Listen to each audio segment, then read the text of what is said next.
गहरे बादलों की गर्जना से पूरा इलाका कांप रहा था। लगातार हो रही भारी बारिश के कारण पास की पहाड़ी नदी का बांध टूटने की कगार पर था। अरे यशोदा, जल्दी बाहर आओ। तुम्हारे पति देवराज ने मुझे तुम्हें सुरक्षित स्थान पर ले जाने के लिए भेजा है। नदी का पानी कुछ ही देर में इस बस्ती को डुबो देगा। तुम सब मारी जाओगी। पर देवराज खुद क्यों नहीं आए? और तुम कौन हो मुझे यहाँ से ले जाने वाली? मैंने तुम्हें पहले कभी नहीं देखा। मेरा पति तुम्हारे पति के खेत में काम करता है। देवराज जी खुद शहर की तरफ रास्ता देखने गए हैं और मुझे तुम्हें यहाँ से सुरक्षित निकालने को कहा है। अब ज्यादा सवाल मत पूछो और अपनी बेटियों को लेकर मेरे पीछे आओ, वरना बहुत देर हो जाएगी।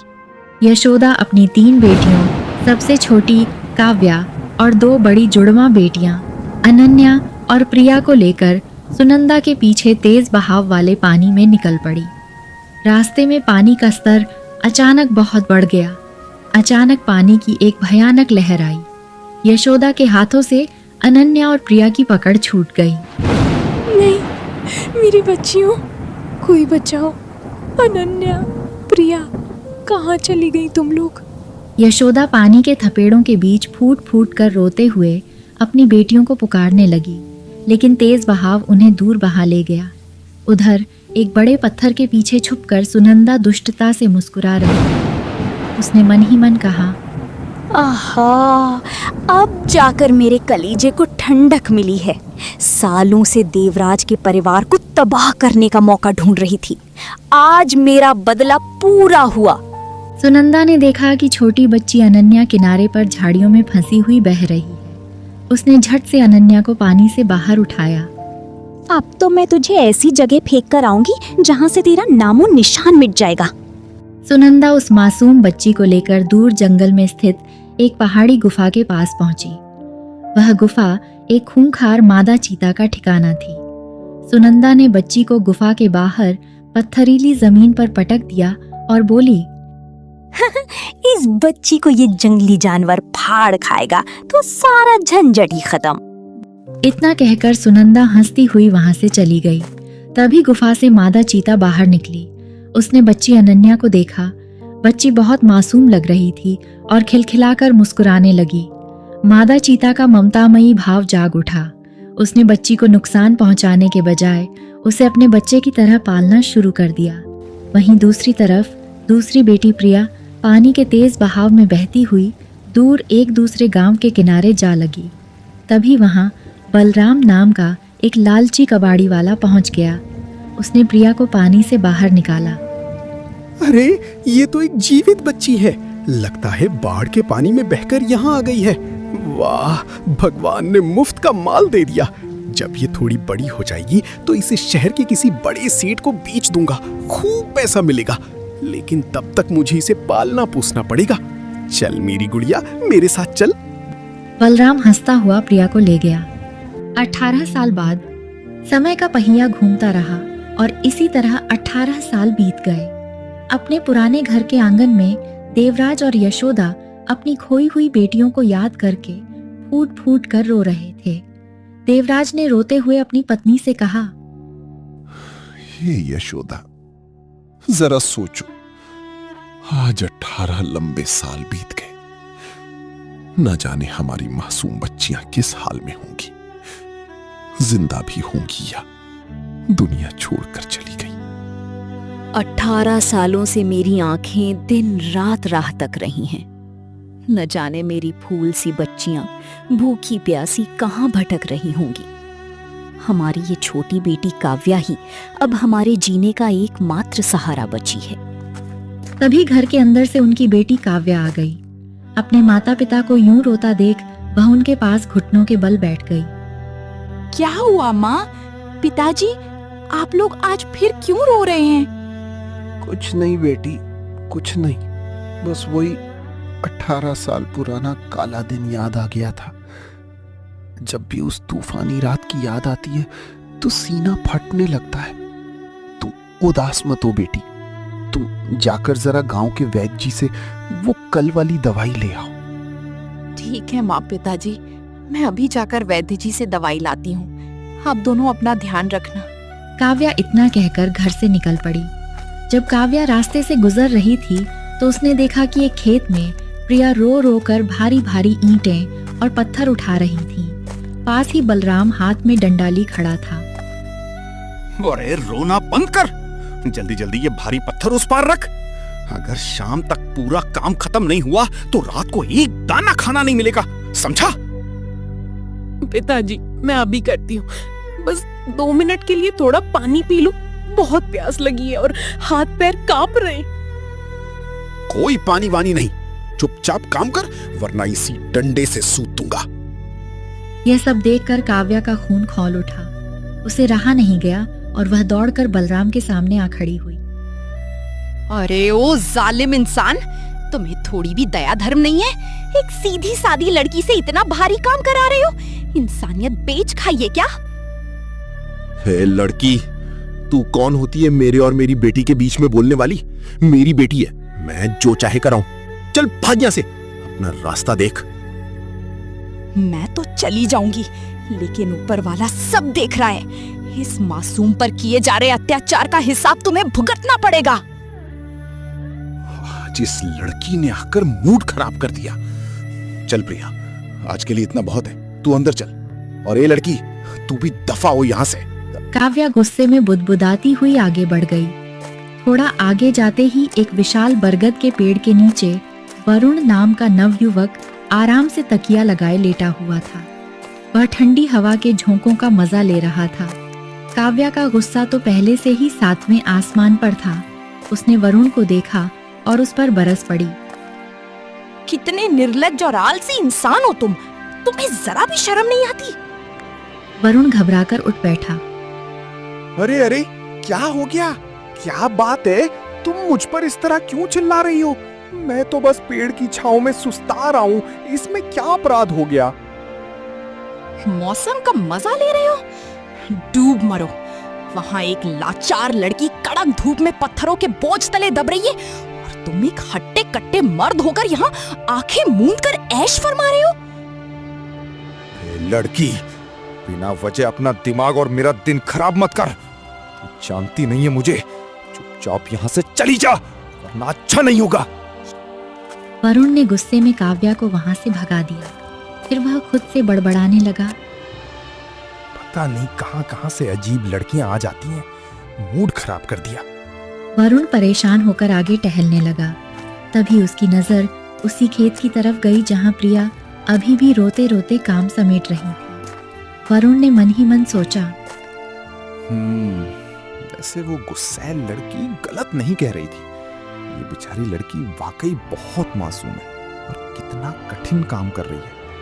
मुझे इससे बात करनी चाहिए, लेकिन कैसे करूं?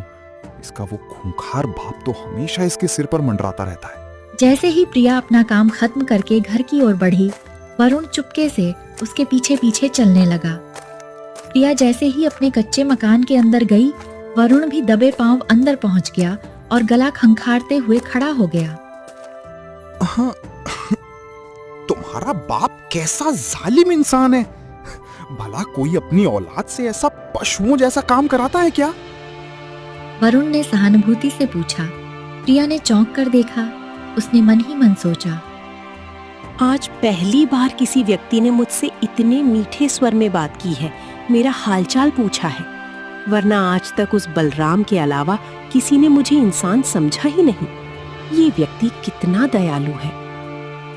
प्रिया ने वरुण से कहा, वो मेरे पिता हैं, वे जो भी कहेंगे मुझे करना ही पड़ेगा।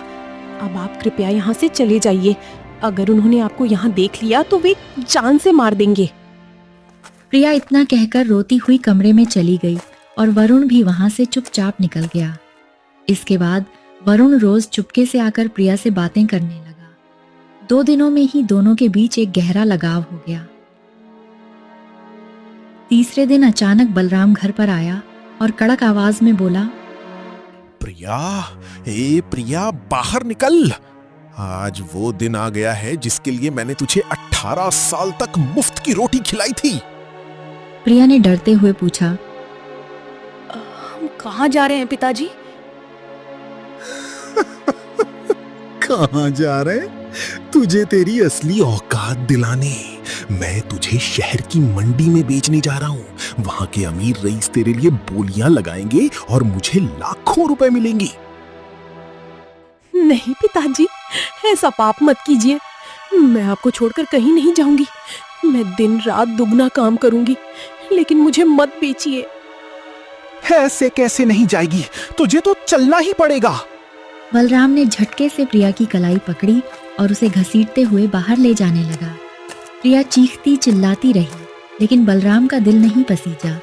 प्रिया मन ही मन पुकारने लगी, वरुण, तुम कहाँ हो? मुझे बचा लो। पूरे गांव में सिर्फ तुम ही थे जिसने मुझे इंसान समझा था। तुम मुझे बचाने क्यों नहीं आए? बलराम प्रिया को लेकर गांव से गायब हो गया। 2 दिन बाद वरुण हमेशा की तरह चुपके से प्रिया से मिलने आया। उसने खिड़की से झांककर आवाज दी, प्रिया, प्रिया कहाँ हो तुम? देखो मैं आया हूँ। कमरा पूरी तरह खाली था। वरुण घबरा गया। अरे यहाँ तो कोई नहीं है, पूरा घर सूना पड़ा है। कहीं वो मासूम किसी मुसीबत में तो नहीं फंस गई? वरुण परेशान होकर गली में भटक ही रहा था कि तभी सामने से काव्या आती दिखाई दी। वरुण दौड़कर उसके पास गया। ए, सुनो, तुम वही उस दिन वाली लड़की हो ना? ये बताओ, तुम्हें पता है वो खिड़की वाली लड़की प्रिया कहाँ गई? वो अपने घर पर नहीं है। मुझे क्या पता कहाँ गई? क्या मैं उसकी चौकीदार हूँ? बड़ी अजीब लड़की हो।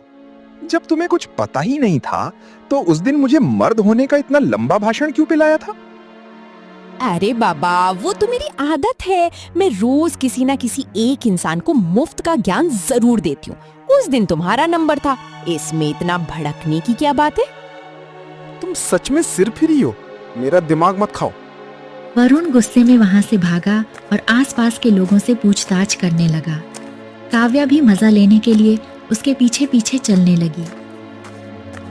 वरुण ने रास्ते में खड़े एक बुजुर्ग रामू काका से पूछा, काका, इस घर के लोग कहाँ चले गए? वो लड़की और उसका बाप दिखाई नहीं दे रहे। देखो बेटा वरुण, वो बलराम उसका असली बाप नहीं था। वो तो कोई शातिर मानव तस्कर है। वो हर कुछ सालों में एक अनाथ बच्ची को लाता है, उससे मुफ्त में काम कराता है और बड़ी होते ही उसे दूसरे राज्य के बड़े बाजार में बेच देता है।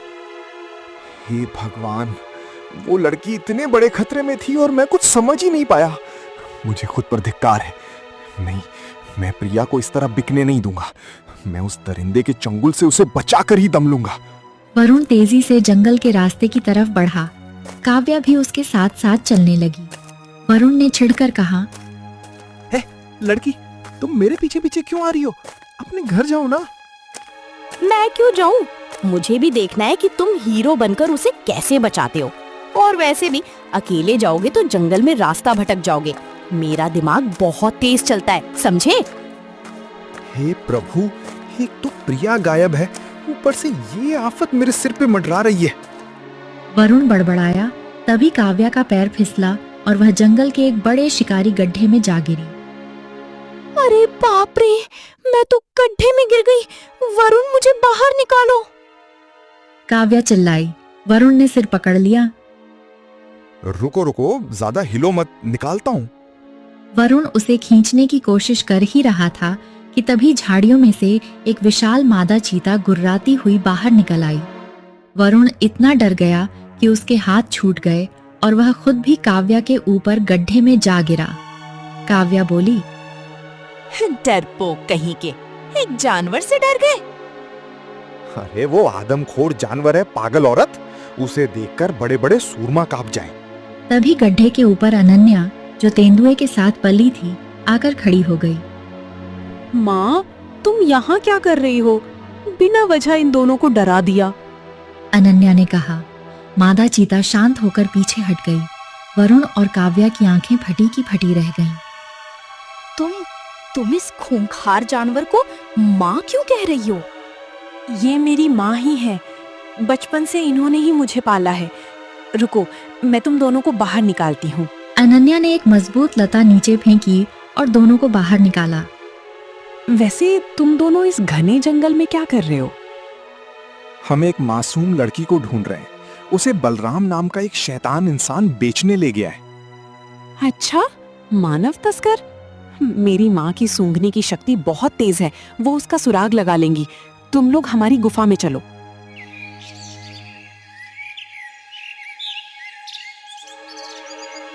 अगली सुबह अनन्या भागती हुई वरुण और काव्या के पास आई। हमें उस बलराम का गुप्त ठिकाना मिल गया है। जंगल के पार एक पुरानी हवेली में वो कई लड़कियों को बंधक बनाए हुए है। चलो चलते हैं। वे तीनों हवेली की तरफ बढ़े। थोड़ी दूर जाकर मादा चीता रुक गई। अनन्या ने कहा, माँ की तबीयत ठीक नहीं लग रही, इसलिए वो आगे नहीं आएगी। तुम दोनों मेरे साथ चलो। वे पुरानी हवेली में पहुंचे। अंदर बलराम बैठा था और कोने में प्रिया समेत 3-4 लड़कियां रस्सियों से बंधी हुई थीं। काव्या ने कहा, चलो वरुण, उस जालिम को पकड़ो। वरुण हवेली के अंदर गया, बलराम को पकड़ा, लेकिन अचानक वरुण ने बलराम को छोड़ दिया और जोर जोर से हंसने लगा। अरे बलराम भाई, आखिरकार तुम मिल ही गए। काव्या और प्रिया हैरान रह गईं। वरुण, तुम हंस क्यों रहे हो? इसे पकड़ो। अरे मूर्ख लड़कियों, मैं इस बलराम को सजा देने नहीं आया था। मैं तो 5 सालों से इसे ढूंढ रहा था ताकि इसके मानव तस्करी के काले कारोबार में इसका पार्टनर बन सकूं। वरुण, तुम ये क्या कह रहे हो? तुम तो इतने अच्छे इंसान थे। सब नाटक था प्रिया। मुझे तो बस तुम्हारे जरिए बलराम तक पहुंचना था। अब तुम तीनों में से कोई यहां से जिंदा बचकर नहीं जाएगा। वरुण और बलराम ने मिलकर काव्या, प्रिया और अनन्या तीनों को एक पुराने तहखाने में बंद कर दिया। तहखाने के बाहर वरुण और बलराम मदिरा पी रहे थे। रात के अंधेरे में प्रिया ने किसी तरह दरवाजे की कुंडी के पास जाकर मीठे स्वर में कहा, वरुण, जरा सुनो। क्या है? प्रिया ने अपनी आंखों में झूठे आंसू लाकर कहा, वरुण, मुझे तुमसे कोई शिकायत नहीं है। मैं तुमसे सच्चा प्रेम करती हूँ। उन दोनों लड़कियों को बेच दो, लेकिन मुझे अपनी पत्नी बना लो। मुझे अपने साथ रख लो। अच्छा, अपनी सहेलियों को धोखा दोगी? स्वार्थ की दुनिया में सब अपना सोचते हैं वरुण। मुझे बस तुम्हारे साथ रहना है। ठीक है, कल सुबह व्यापारी आएगा, उन दोनों का सौदा करेंगे और तुझे मैं अपने पास रखूंगा। वरुण निश्चिंत होकर सो गया। प्रिया ने चुपके से हवेली के पीछे उगने वाली एक जहरीली जंगली जड़ी बूटी और मदार के पौधे का दूध इकट्ठा किया, जिसे उसने बचपन में जंगल में बलराम को बनाते देखा था। उसने उसका एक तीखा, अंधा करने वाला पाउडर तैयार कर लिया।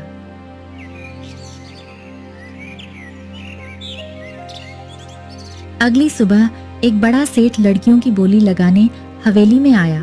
वरुण सेठ को लेकर तहखाने की तरफ बढ़ा। आइए सेठ जी, बहुत बेहतरीन माल है। तभी प्रिया अंदर से मुस्कुराती हुई बाहर निकली और अचानक उसने वह जहरीला पाउडर सेठ और वरुण दोनों की आंखों में झोंक दिया। ओह, मेरी आंखें, मुझे कुछ दिखाई नहीं दे रहा, जल रही हैं मेरी आंखें। सेठ और वरुण दर्द से तड़पते हुए जमीन पर गिर पड़े और चीखने चिल्लाने लगे। प्रिया ने तुरंत काव्या और अनन्या को तहखाने से बाहर निकाला। भागो! मैंने उन शैतानों को कुछ देर के लिए अंधा कर दिया है। भागो यहाँ से! तीनों लड़कियां जंगल के रास्ते भागती हुई गांव की मुख्य सड़क पर पहुंची। तभी सामने से सुनंदा, जिसने 18 साल पहले धोखा दिया था, गुजर रही थी। उसने जब काव्या, प्रिया और अनन्या तीनों को एक साथ एक ही जैसे चेहरों और एक जैसी चाल ढाल में देखा तो उसके होश उड़ गए। सुनंदा डर के मारे कांपने लगी। नहीं, ये नहीं हो सकता। ये तीनों बहनें एक साथ कैसे आ गईं? 18 साल पहले तो मैंने इन्हें अलग अलग करके मरने के लिए छोड़ दिया था। एक को चीता के पास फेंका, एक को बलराम को दे दिया। ये तीनों देवराज और यशोदा की बेटियां फिर से कैसे एक हो गईं? काव्या ने सुनंदा की बात सुन ली और उसका गला पकड़ लिया। क्या कहा तुमने? हम तीनों सगी बहनें हैं और तुम ही वो पापी औरत हो जिसने हमारे परिवार को उजाड़ा था। मुझे छोड़ दो, मुझसे गलती हो गई। चलो हमारे घर, आज माता पिता के सामने तुम्हारा सारा काला चिट्ठा खुलेगा। तीनों बहनें सुनंदा को घसीटते हुए अपने घर ले गईं। घर के अंदर यशोदा और देवराज अभी भी अपनी खोई हुई बेटियों के गम में बैठे थे। काव्या ने दरवाजा खोलकर कहा, माँ, पिताजी, देखिए मैं किसको लाई हूँ। ये दोनों लड़कियाँ कोई और नहीं बल्कि आपकी वही 18 साल पहले खोई हुई बेटियाँ अनन्या और प्रिया हैं। यशोदा कांपते हुए उठी। क्या? नहीं, मैं ऐसे कैसे मान लूं? मेरी दोनों बेटियों के दाएं कंधे पर जन्म से एक बड़ा काला तिल था। प्रिया और अनन्या ने तुरंत अपने कंधे से कपड़ा हटाया। दोनों के कंधे पर वही काला तिल जगमगा रहा था। यशोदा और देवराज ने चीख मारकर दोनों को गले से लगा लिया। मेरी बच्चियों, मेरे कलेजे के टुकड़ों, तुम जिंदा हो। पूरा घर आंसुओं और खुशी की चीखों से गूंज उठा। गांव के सरपंच और सभी गांव वालों को इकट्ठा किया गया। सुनंदा के कुकर्मों की सच्चाई सबके सामने आ गई। गांव वालों ने सुनंदा को धिक्कारा और उसे हमेशा के लिए गांव से मुंह काला करके खदेड़ दिया। उधर पुलिस ने हवेली पर छापा मारकर अंधे हो चुके वरुण और बलराम को गिरफ्तार कर लिया। अब देवराज, यशोदा और उनकी तीनों बेटियां काव्या, अनन्या और प्रिया एक साथ खुशी खुशी रहने लगीं। अनन्या की चीता माँ को भी जंगल के किनारे एक सुरक्षित संरक्षण मिला और सालों पुराना उजड़ा हुआ परिवार फिर से खिल उठा।